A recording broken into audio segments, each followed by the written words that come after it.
अस्सलामुअलैकुम। Core chemistry channel में sugar industry के पार्ट 3 के साथ मैं आज आपके सामने हाजिर हूँ। आज हमने स्टार्ट करना है शुगर इंडस्ट्री का थर्ड पार्ट, जो कि है रिफाइनिंग ऑफ रॉ शुगर। इससे पहले दो वीडियोस में हमने देखा शुगर इंडस्ट्री की हिस्ट्री, उसके रॉ मटेरियल्स, उसके प्रिपरेशन केन की, उसके बाद उसकी प्यूरिफिकेशन की कुछ प्रोसेसेस। अगर आपने ये दोनों वीडियोस नहीं देखी तो मैं आपको डिस्क्रिप्शन में इसका लिंक दे दूंगी, वहां से आप देख सकते हैं। आज हम स्टार्ट करते हैं refining of cane sugar.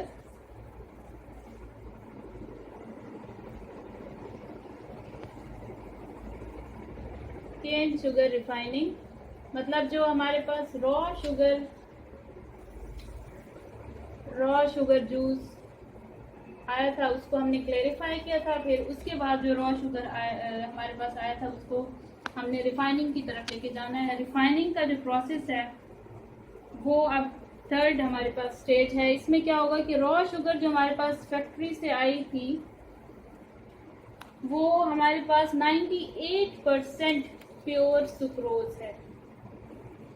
98% approximately pure sucrose है रॉ शुगर, जो इससे पहले हमारे पास मौजूद है एज अ रिएक्टेंट। इस 98% को मजीद ज़्यादा प्योर करने के लिए अब रिफाइनिंग का प्रोसेस किया जा रहा है। इस शुगर का, इस रॉ शुगर का लाइट ब्राउन कलर होता है और ये एक ऐसा प्रोडक्ट है कि हम इसको डायरेक्टली ईट नहीं कर सकते, मतलब ये एक एडिबल फूड नहीं है।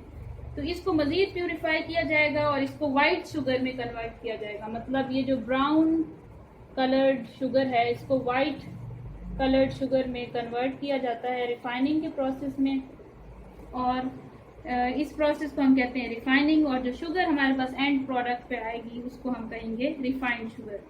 अब जो हमारे पास रिफाइनिंग का प्रोसेस है उसके आगे फर्दर कुछ स्टेप्स हैं जिसको हम वन बाय वन स्टडी करेंगे। फर्स्ट स्टेप है एफिनेशन।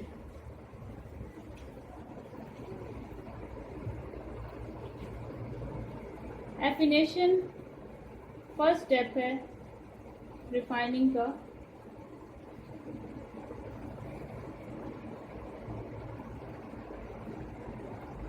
इस स्टेप में क्या होता है, एफिनेशन एक फ्रेंच वर्ड है जिसका मतलब है रिफाइनिंग। इस स्टेप में जो हमारे पास रॉ शुगर आई थी उससे पहले, उस रॉ शुगर के जो क्रिस्टल्स जो बने थे उन क्रिस्टल्स के इर्द गिर्द एक थिन फिल्म थी मोलेसिस की।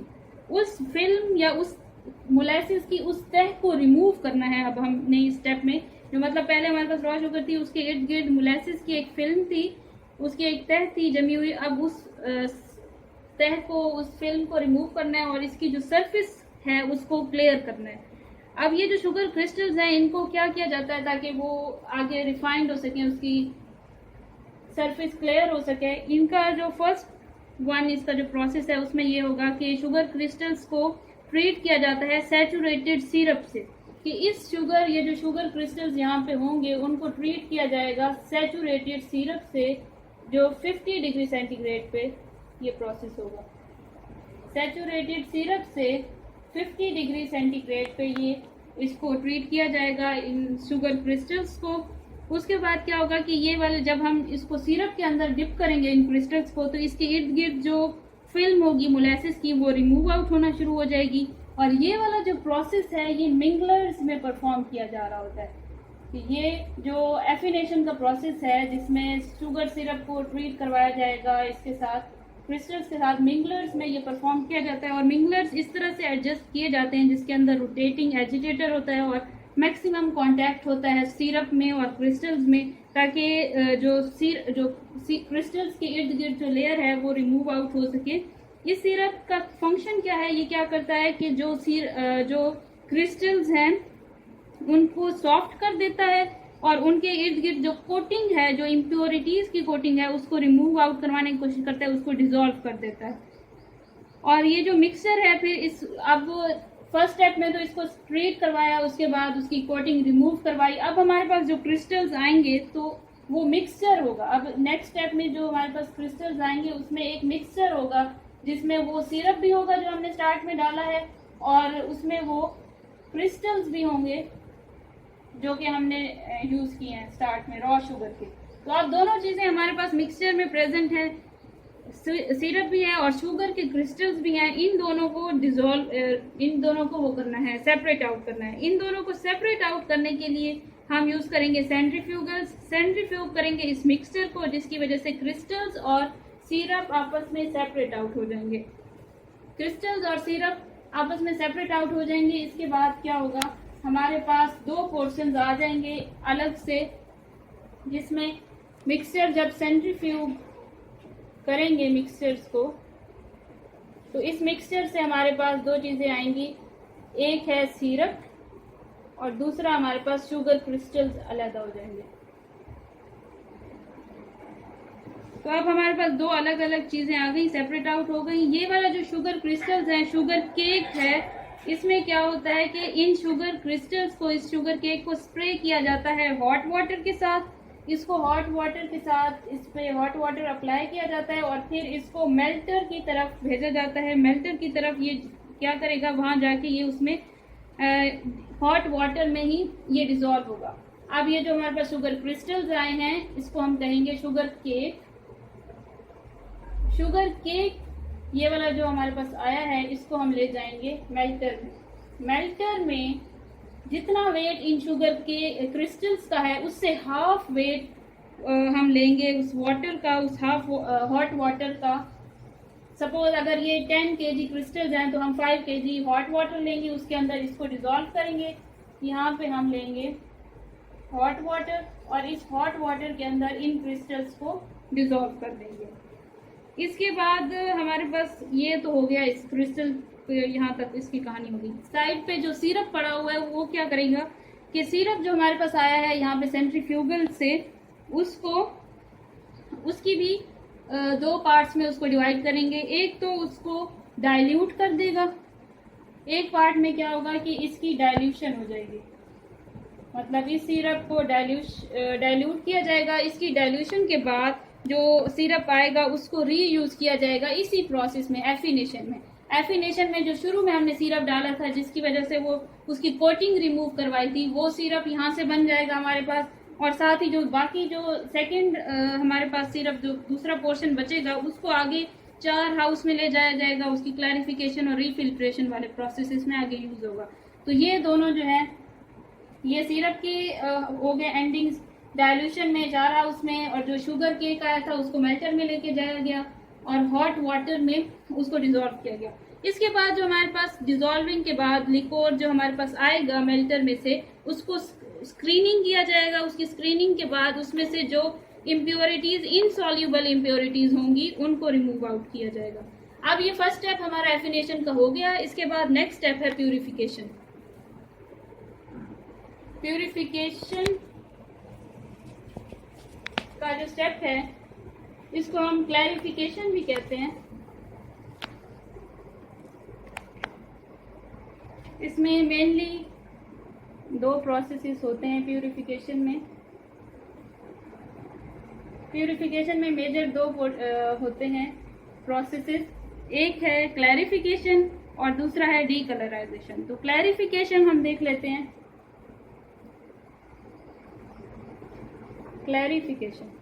क्लैरिफिकेशन का अगर आपने इससे पिछली वीडियो देखी है तो उसमें भी हमने इसका जिक्र किया है, उसको डिटेल में बल्कि इसको किया है।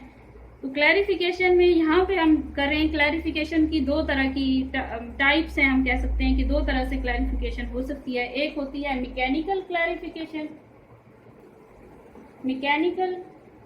क्लैरिफिकेशन और एक है केमिकल क्लैरिफिकेशन।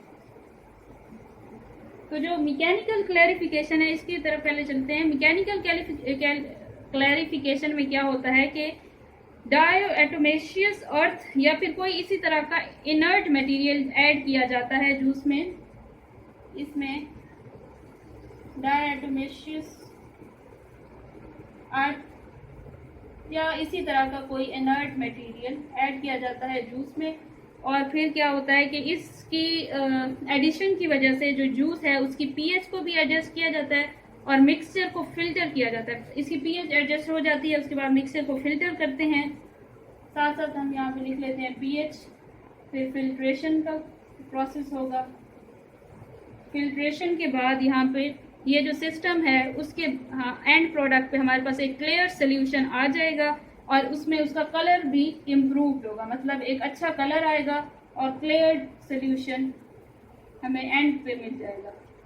लेकिन ये वाला जो प्रोसेस है ये एक बैच प्रोसेस होगा, मतलब ये बैच वाइज इसको बार बार इसको चेंज करना पड़ेगा।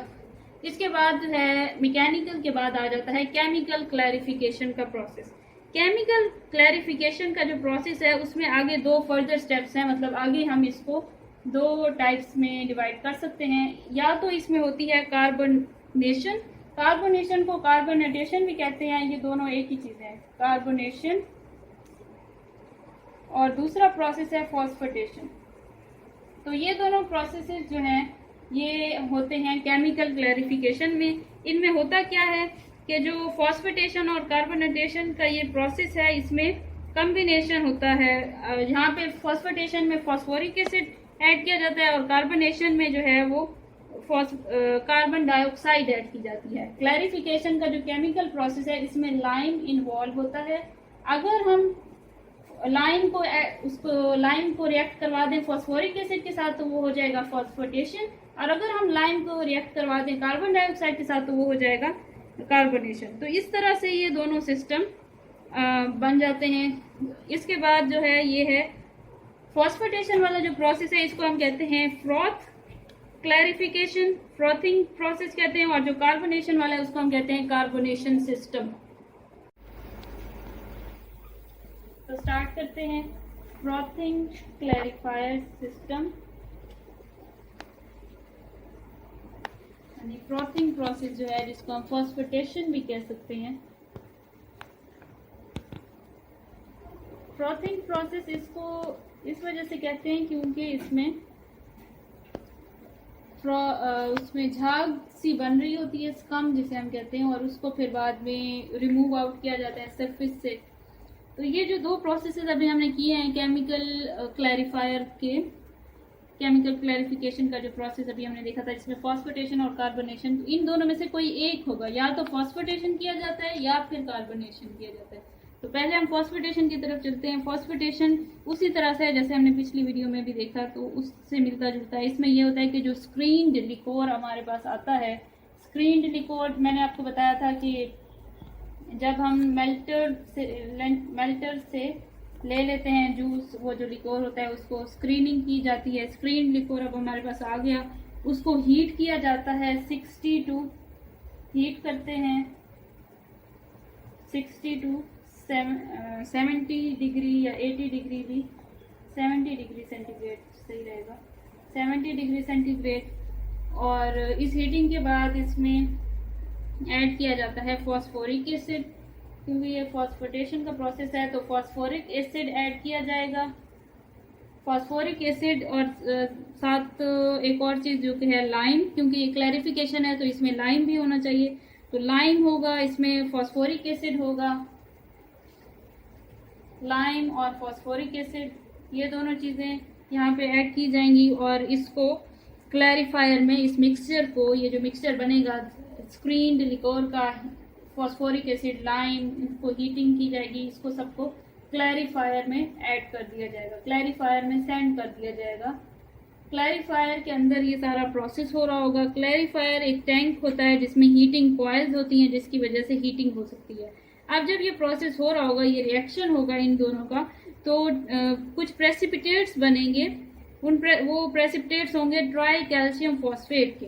तो ये क्लैरिफायर के अंदर हीटिंग कॉइल्स हैं जिसकी वजह से हीटिंग होगी और रिएक्शन के रिजल्ट में प्रेसिपिटेट्स बनेंगे जो कि हैं ट्राई कैल्शियम फॉस्फेट।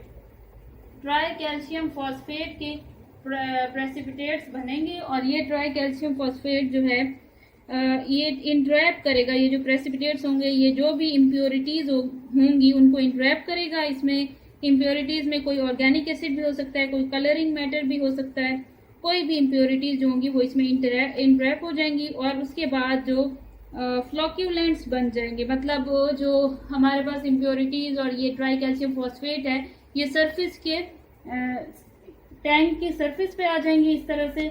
और जब ये टैंक की सरफेस पे आएंगी तो फिर इसको यहाँ से, क्योंकि ये टॉप पे होगा तो इसको स्कम की तरह रिमूव किया जाएगा, मतलब इसको स्किम्ड ऑफ कर दिया जाएगा, इसको रिमूव कर दिया जाएगा सरफेस से। जैसे स्कम को किया जाता है, जैसे झाग को करते हैं। अच्छा, इसके बाद जो लिकोर है, इसके अलावा उसमें एयर बबल्स भी बनती हैं। और इसके अलावा एक और चीज़ जो यहाँ पे है कि इस प्रोसेस में कलरिंग मैटर भी रिड्यूस होता है, मतलब जो जूस का कलर है वो भी बेटर होता है। जूस का कलर बेटर होता है, वो कैसे कि 25 to 45% तक कलरिंग मैटर इसमें रिड्यूस हो जाता है। 25 to 45% कलर रिड्यूसेस। तो 25 to 45% कलर रिड्यूस हो जाता है इस प्रोसेस में। इस प्रोसेस में जो कलर की रिडक्शन हो गई, अब ये वाला जो प्रोसेस है फॉस्फेटेशन का, ये यहाँ तक हो गया। इसके बाद हम नेक्स्ट स्टार्ट करते हैं कार्बोनेशन का प्रोसेस। फॉस्फेटेशन में जैसे हमने लाइम के साथ फॉस्फोरिक एसिड ऐड किया है, तो कार्बोनेशन में लाइम के साथ कार्बन डाइऑक्साइड ऐड करते हैं। तो स्टार्ट करते हैं कार्बोनेशन के प्रोसेस को। दोनों का मकसद एक ही है कि जो हमारे पास स्क्रीन्ड लिकोर आया था उसको डीकलराइज करना, उसमें से इम्प्योरिटीज को कम करना। तो ये वाला जो प्रोसेसेस हैं कार्बोनेशन और फॉस्फेटेशन, इनमें से कोई एक प्रोसेस इंडस्ट्री में किया जाता है रिफाइनिंग के वक्त। कार्बोनेशन का ये जो प्रोसेस है, इसमें क्या होता है कि कार्बन डाइऑक्साइड को ऐड किया जाता है। कार्बन डाइऑक्साइड को कहाँ से ऐड किया जाएगा? फ्लू गैस से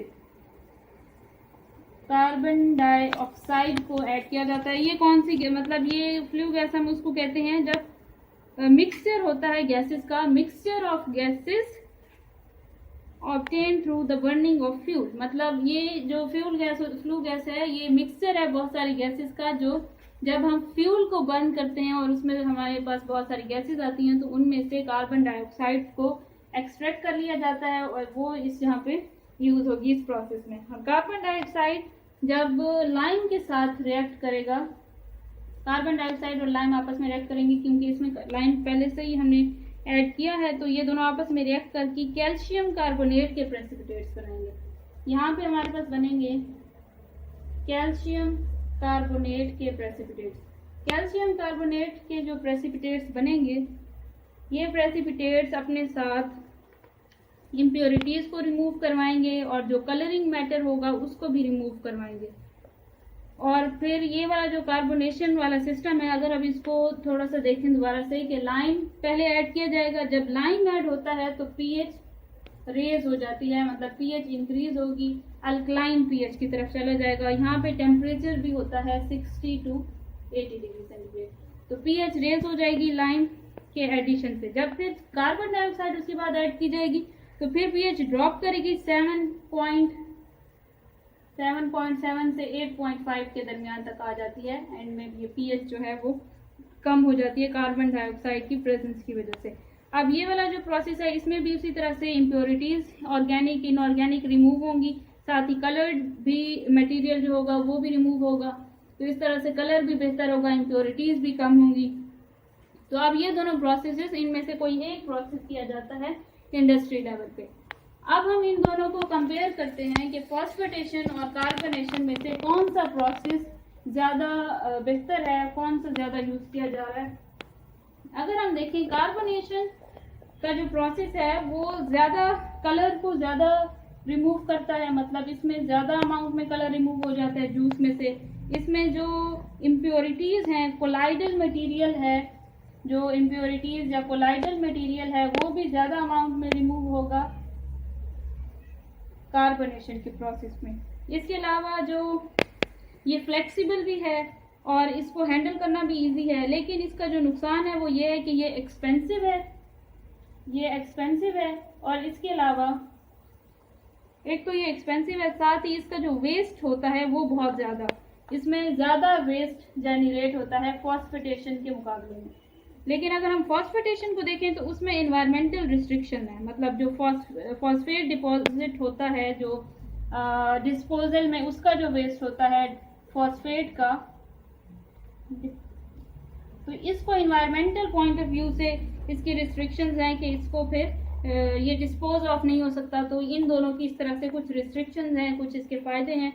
तो इन दोनों में से कोई एक यूज होता है क्लैरिफिकेशन के प्रोसेस में। इसके बाद हमारे पास जो प्यूरिफिकेशन का प्रोसेस हमने स्टार्ट किया हुआ है, उसका जो सेकंड हेडिंग है हमारे पास सेकंड नंबर पे आता है डीकलराइजेशन एंड फिल्ट्रेशन। डीकलराइजेशन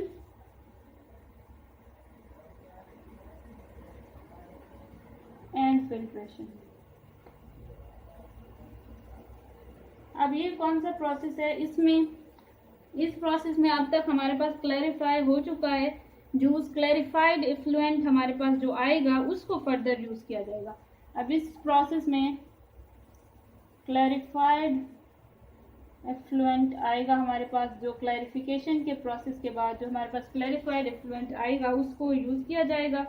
अब इस क्लैरिफाइड इफ्लुएंट में कोई इनसॉल्युबल इम्प्योरिटी तो नहीं है, क्योंकि हमने वो क्लैरिफायर में रिमूव आउट कर ली थी, लेकिन इसमें कुछ सॉल्युबल इम्प्योरिटीज हैं जो कि हम रिमूव आउट करेंगे। अब डीकलराइजेशन एंड फिल्ट्रेशन का जो प्रोसेस है इसको 3 तरीके से किया जाता है। मतलब जो इनसॉल्युबल इम्प्योरिटीज थी वो तो रिमूव आउट हो गई, जो सॉल्युबल इम्प्योरिटीज रह गई थी अब उनको रिमूव करना है। और इनको रिमूव करने के लिए हमारे पास 3 तरीके हैं, उनको हम वन बाय वन देखते हैं कि किस तरह से डीकलराइजेशन और फिल्ट्रेशन में सॉल्युबल इम्प्योरिटीज को रिमूव आउट करते हैं। तो फर्स्ट वन इसमें है बोन चार फिल्ट्रेशन। इसमें बोन चार यूज किया जाता है।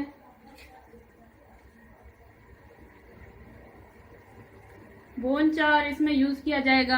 अब इसमें क्या होगा कि बोन चार का यूज होगा। बोन चार क्या करता है कि कलर को कम करता है और डीकलराइज करता है सोल्यूशन को, लेकिन इसका एक नुकसान ये है कि ये अपनी एबिलिटी को बहुत ज्यादा जल्दी लूज कर देता है। मतलब इसको दोबारा से रिविफाइड करना पड़ता है, इसको रीजेनरेट करना पड़ता है। रीजेनरेशन इसकी कैसे होती है, इसको रीजेनरेट करने के लिए 400 to 500 तक टेम्परेचर देना पड़ता है, मतलब हीटिंग करनी पड़ती है, फिर ये जाकर रीजेनरेट होता है। तो ये एक इसका ये प्रोसेस हो गया बोन चार वाला। उसके बाद नेक्स्ट जो है बोन चार के अलावा कोई और चीज भी यूज की जा सकती है, जैसा कि एक्टिवेटेड कार्बन। इसको डीकलराइज करने के लिए एक्टिवेटेड कार्बन भी यूज किया जा सकता है। एक्टिवेटेड कार्बन क्या करता है कि जो इम्प्योरिटीज होंगी या जो कलर है उसको रिमूव करेगा, और ये सुपीरियर है बोन चार से, मतलब ये उससे ज्यादा बेहतर है, क्योंकि इसमें इसका जो एब्जॉर्प्शन साइकिल है वो लॉन्गर है। मतलब ये इस वजह से बोन चार से ज्यादा बेहतर है क्योंकि ये उसकी तरह बहुत जल्दी रीजेनरेट नहीं करना पड़ता, जैसे वो खराब हो जाता है। खराब होने का मतलब कि वो खत्म हो जाता है, उसकी एबिलिटी कम हो जाती है। तो ये इसकी जो रीजेनरेशन की एबिलिटी है वो इसमें रीजेनरेशन बहुत देर में होती है, बहुत ज़्यादा टाइम के लिए इसको यूज़ किया जा सकता है। लेकिन इसका और एक नुकसान जो इस वाले का है वो ये रिमूव नहीं कर सकता इनऑर्गेनिक्स को। मतलब ये जो इनऑर्गेनिक मटेरियल होता है इम्प्योरिटीज़ में, ये उसको रिमूव नहीं कर सकता, बाकी सारे जो डीकलराइजिंग काम है वो ये करता है। तो इस तरह से बोन चार और एक्टिवेटेड कार्बन ये यूज़ होते हैं। थर्ड वन जो हमारे पास प्रोसेस है उसको हम कहते हैं आयन एक्सचेंज रेजिन। मतलब हम एक थर्ड प्रोसेस है जिसको यूज़ कर सकते हैं आयन एक्सचेंज रेजिन के प्रोसेस को। आयन एक्सचेंज रेजिन का जो प्रोसेस है इसमें आयनिक रेजिन्स यूज़ की जाती हैं। आयनिक रेजिन्स 2 तरह की होती हैं, कैटायनिक रेजिन्स होती हैं, एनायनिक रेजिन्स हैं। इनमें होता क्या है कि कैटायंस और एनायनिक रेजिन्स में इनऑर्गेनिक सॉल्ट्स को भी रिमूव किया जाता है, और बाकी भी जो डीकलराइजिंग एबिलिटी भी है इसमें। लेकिन इसका ये नुकसान है कि ये बहुत ज़्यादा कॉस्टली है, बहुत एक्सपेंसिव है दोनों से। बोन चार और एक्टिवेटेड कार्बन दोनों से आयन एक्सचेंज वाला जो प्रोसेस है वो कॉस्टली है, और इसके अलावा इसको हैंडल करना भी थोड़ा मुश्किल है। और इसको रीयूज़ करने के लिए जब इसको रीयूज़ करना होता है तो इसको दोबारा से वाटर वॉश करना पड़ता है, तो वो भी उसको हैंडल करना भी थोड़ा प्रॉब्लमेटिक है। तो इस तरह से ये 3 प्रोसेसेस हैं जिसमें डीकलराइजेशन और फिल्ट्रेशन का प्रोसेस हो रहा है। अब नेक्स्ट जब हमारे पास एक प्योर लिक्विड आ जाता है तो उसका नेक्स्ट स्टेप हमारे पास आता है क्रिस्टलाइजेशन। मतलब हमने प्योरिफिकेशन कर ली है, नेक्स्ट स्टेप है क्रिस्टलाइजेशन। क्रिस्टलाइजेशन में क्या होगा? क्रिस्टलाइजेशन जैसे हमने पहले भी पिछली वीडियो में किया है कि क्रिस्टलाइजेशन में क्रिस्टल्स की फॉर्मेशन होती है।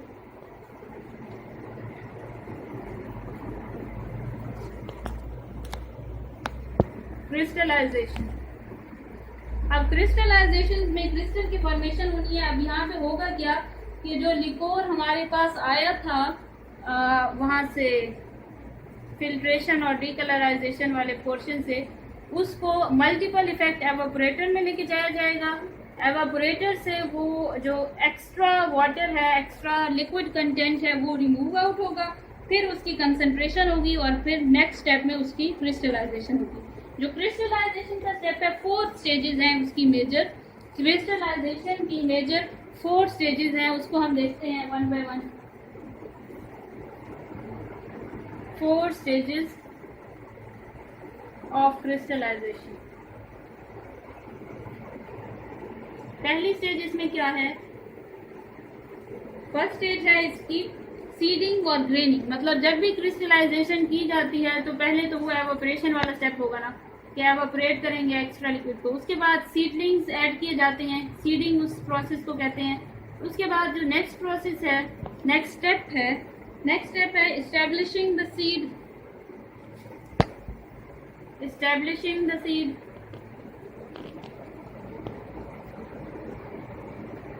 उसके बाद जो उसके अलावा ग्रोथ ऑफ क्रिस्टल्स की ग्रोथ होगी, और लास्ट वन स्टेप है कंसंट्रेशन। तो ये वाले जो स्टेप हैं ये हम करते हैं क्रिस्टलाइजेशन में।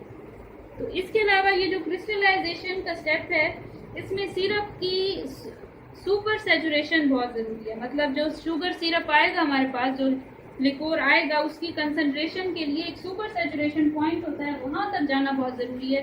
जब तक सुपर सैचुरेशन पॉइंट नहीं आएगा तब तक हम सीडलिंग्स ऐड नहीं कर सकेंगे और फिर फाइन शुगर नहीं बनेगी। तो सुपर सैचुरेशन क्या होती है वो हम देखते हैं। सुपर सैचुरेशन एक ऐसा पॉइंट है जिसमें सॉलिड्स की अमाउंट, डिजॉल्व सोल्यूशन में सॉलिड्स की अमाउंट ज़्यादा हो एक गिवन टेम्परेचर पे। मतलब जो सुपर सैचुरेशन नॉर्मली केमिस्ट्री का जो वर्ड है, केमिस्ट्री का जो कंसेप्ट है, वही हम यहाँ पे यूज़ करेंगे कि जो डिजॉल्व सॉल्यूशन है उसमें डिजॉल्व अमाउंट ऑफ क्रिस्टल्स एक टेम्परेचर पे उससे ज़्यादा होंगे अगर, तब हम उसे कहेंगे super saturation. It is the state in which more solids are in solution than can be dissolve by water और solution at a given temperature. मतलब एक सोल्यूशन में जितने क्रिस्टल्स आ सकते हैं उससे भी ज़्यादा अगर उसमें डिजॉल्व हो जाएं, अगर खास टेम्परेचर पे, टेम्परेचर बढ़ाने पे, फिर हम उस स्टेज को कहते हैं super saturation stage.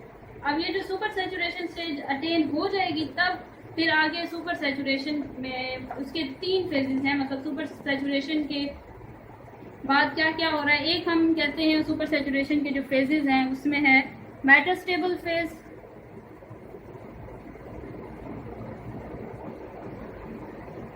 Metastable phase में क्या होता है कि जो क्रिस्टल्स ऑलरेडी बने हुए होते हैं, जो ऑलरेडी प्रेजेंट होते हैं, उनकी ग्रोथ होती है, कोई नए क्रिस्टल्स नहीं बनते। उसके बाद है इंटरमीडिएट फेज। इंटरमीडिएट फेज जो है, इस फेज में जो क्रिस्टल्स हैं जो पहले से मौजूद थे उनकी ग्रोथ होती है और नए क्रिस्टल्स भी बनते हैं। इसके बाद थर्ड है हमारे पास लेबाइल फेज। लेबाइल फेज वो फेज है जिसमें क्रिस्टल्स की स्पॉन्टेनियस ग्रोथ होती है और बहुत ज़्यादा क्रिस्टल्स बन रहे होते हैं, बहुत ज़्यादा इनका साइज में इंक्रीज होता है। ये इसके बाद जो है, अगर हम बात करें इन्हीं स्टेजेस की, तो शुगर की जो बॉयलिंग का प्रोसेस हो रहा होता है, मतलब जब बॉयल किया जाता है, एवोपरेट करने का जो प्रोसेस होता है वो इन 2 स्टेजेस में हो रहा होता है। मतलब जो बॉयलिंग का, सिरप को बॉयलिंग का जो प्रोसेस है वो पहली 2 स्टेजेस में हो रहा होता है। और इसके अलावा जो सीडलिंग्स का एडिशन का स्टेप है, सीडलिंग्स भी मेटास्टेबल स्टेज में ऐड कर दिए जाते हैं। लेकिन सीडलिंग्स के एडिशन के बाद पहले जो एग्जिस्टिंग क्रिस्टल्स होंगे, एग्जिस्टिंग शुगर के मॉलिक्यूल्स होंगे, वो क्रिस्टलाइज करेंगे, फिर यहाँ पे नए बनेंगे और यहाँ पे स्पॉन्टेनियस ग्रोथ होगी। इस तरह से क्रिस्टलाइजेशन का स्टेप खत्म होता है। उसके बाद हमारे पास नेक्स्ट स्टेप है सेंट्रीफ्यूगेशन। अब हमारे पास क्रिस्टल्स बन गए हैं, लेकिन वो जो क्रिस्टल्स बने हैं उनमें अभी भी मॉइस्चर कंटेंट है, मतलब कुछ थोड़ा बहुत लिक्विड है। तो नेक्स्ट स्टेप जो है वो सेंट्रीफ्यूगेशन का है। सेंट्रीफ्यूगेशन का ऐसा स्टेप है जिसमें सेपरेट आउट हो जाते हैं क्रिस्टल्स और जो लिक्विड कंटेंट होता है वो सारा कुछ। तो सेंट्रीफ्यूगेशन में क्या होता है कि एक पैन होता है जिसमें ये लिए जाते हैं क्रिस्टल्स, और इस पैन में से जो क्रिस्टल्स हैं उनको एक मिक्सर में ऐड कर दिया जाता है। मिक्सर के अंदर क्रिस्टल्स भी प्रेजेंट होते हैं और साथ ही लिक्विड कंटेंट। लेकिन ये मिक्सर इस तरह का होता है कि ये जो क्रिस्टल्स हैं उनको आपस में जुड़ने नहीं देता, मतलब स्टिकनेस को रोकता है, स्टिक नहीं होने देता। फिर बाद में मिक्सर के बाद ये ऐड किए जाते हैं सेंट्रीफ्यूगल मशीन में, सेंट्रीफ्यूग होते हैं। सेंट्रीफ्यूग होने के बाद जब सेपरेट आउट हो जाएगा सिरप और जो क्रिस्टल्स होंगे तो फिर उनको सेपरेट आउट कर लिया जाएगा। उसके बाद जो सेंट्रीफ्यूग के बाद जो क्रिस्टल्स आएंगे सेपरेशन के बाद, उनको भेज दिया जाएगा wet sugar storage bins, wet sugar storage bins में। मतलब शुगर स्टोरेज की ऐसे वो कंटेनर शुगर स्टोरेज के लिए जो कि वेट शुगर को स्टोर करते हैं, क्योंकि अभी भी इसमें मॉइस्चर कंटेंट है। अभी यहाँ पे थोड़ा बहुत 1 to 2% मॉइस्चर होगा। तो इस मॉइस्चर को ख़त्म करने के लिए हम इसको लेके जाएंगे ड्रायर में और ग्रैन्युलेटर में। अब नेक्स्ट स्टेप में ड्रायर और ग्रैन्युलेटर का काम है। ग्रैन्युलेटर में क्या होगा कि ग्रेन्स बनने हैं, मतलब शुगर के जो स्मॉल क्रिस्टल्स, स्मॉल ग्रेन्स बनने हैं। अब यहाँ से जो सेंट्रीफ्यूगल से हमारे पास वेट शुगर आया था उसमें 1 to 2% मॉइस्चर मौजूद था। 1 to 2% मॉइस्चर को ख़त्म करने के लिए इसको हम लेके जाएंगे ड्रायर के अंदर। ड्रायर के अंदर इसको ड्राई करेंगे और जो शुगर क्रिस्टल्स हैं उनमें से मॉइस्चर कंटेंट को ख़त्म करेंगे। तकरीबन 1 to 2% पहले था, तो फिर बाद में 0.03% तक ये रिड्यूस हो जाएगा। उसके बाद इसकी ग्रैन्युलेशन की जाएगी। ग्रैन्युलेशन में स्मॉल ग्रैन्यूल्स बनेंगे। उन ग्रैन्यूल्स की फॉर्मेशन के बाद नेक्स्ट स्टेप जो है वो है स्टोरेज का और पैकिंग का। मतलब स्टोरेज और पैकिंग होगी। उसके बाद ग्रैन्युलेशन के बाद स्टोरेज और पैकिंग में क्या होगा कि जो शुगर बन गई है उसको स्टोर करेंगे, पैक करेंगे और उसकी मार्केटिंग करेंगे। और अगर हम इसकी बात करें यील्ड की, मतलब कितनी यील्ड आई है हमारे पास, कितनी हमारे पास रिफाइनिंग में किस तरह से हमारे पास यील्ड आती है, तो वो हम देख लेते हैं लास्ट में। अगर हम रॉ शुगर की बात करें जो हमें मिला था, रॉ शुगर जो हमें मिलती है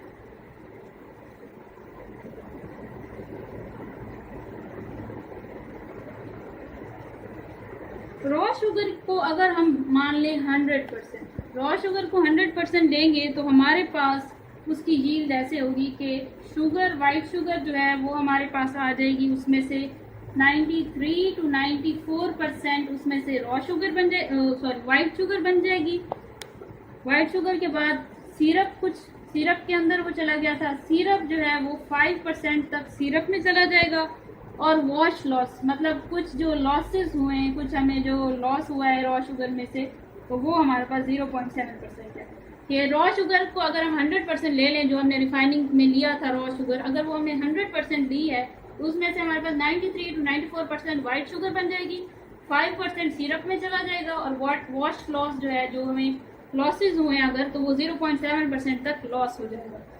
इसके बाद नेक्स्ट है इस शुगर इंडस्ट्री की फ्लो शीट। तो फ्लो डायग्राम हम देखते हैं।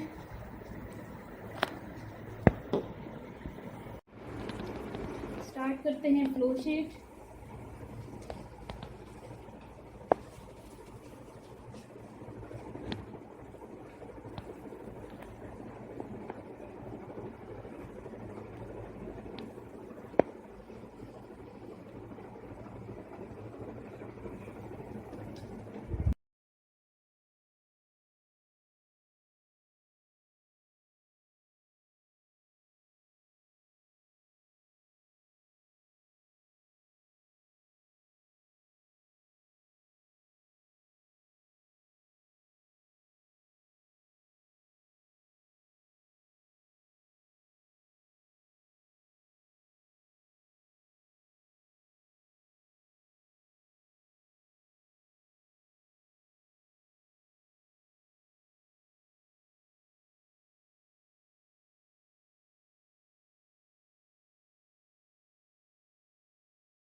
कर देती हूँ।